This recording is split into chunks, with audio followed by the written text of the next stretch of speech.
Hello everyone, I'm Paolo Del Nibletto, the editor of CDN Computer Dealer News Magazine, with the next installment of the Newsmaker series. With me here today is Dave Frederickson of HP Canada. He is no stranger to the Canadian channel. He's actually one of the more important figures in it as the lead executive for the solution provider organization of HP Canada, which just happens to be the leading hardware vendor in the world today. Thanks, Dave, for joining us. Thank you, Paolo. Appreciate the opportunity. No problem. Dave, if I can take you back a year from today, I found it quite interesting that you were forthcoming talking about your rival, Dell, entering the channel space and how you made adjustments to counteract that move. As we close out this year, it looks like all your moves panned out very well as you grew the partner business by 15%. Can you tell me how you went about crafting that kind of a strategy? Sure, and I think that this goes back in time. I think if you go back over the last several years, we've built, I would say, some real discipline around some key areas. The first one was, let's get some programs in place for growth, and a lot of that had centered around Partner One. So we put in place sales target incentives with our key partners. We put in place some accelerators on some key products. We put in an attach program to make sure that we were getting options attached on certain areas, as well as linking, for example, storage into the server buys as much as possible. And then a real discipline also with the partners through our partner business managers around funnel and forecasting.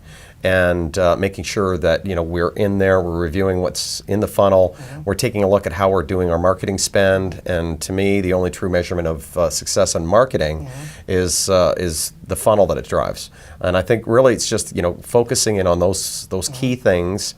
When Dell entered into the marketplace or made the announcement that they were going to be getting in a bigger way into the channel, really we didn't change our strategy. All we did was just refocus in on what we thought were some of the key elements and the pieces that frankly our partners were telling us that were really important to them. And we had a very, very successful 2008, which we wrapped up at the end of October. You talk about the vendor experience in the Canadian channel. How does that differentiate with your rivals? So from a vendor experience, and this is really ease of doing business, we've been very focused for a number of years on how can we improve the experience that partners have when they do business with HP. And one of the advantages that we have is we have a breadth of line that's unsurpassed in the industry. With that comes some complexity. So what we did is we made sure that all of the various business units kind of fall in line, that if they're going to run a promotion or a program, it has to fit one of a very few templates, so that they can't just keep rolling out something different on an ongoing basis, which frankly creates confusion. It makes things complex and costs money, both for our partners and ourselves.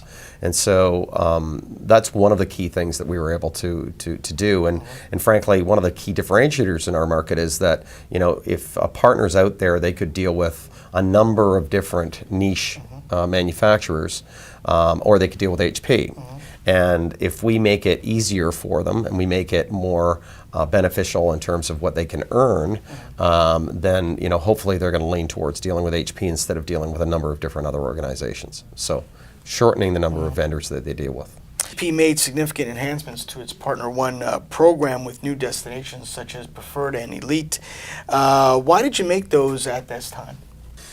Yeah, so really two main reasons why we launched the Preferred and the Elite programs at this point in time. The first one really is to get alignment at a global level. So globally, these are the programs that we're rolling out.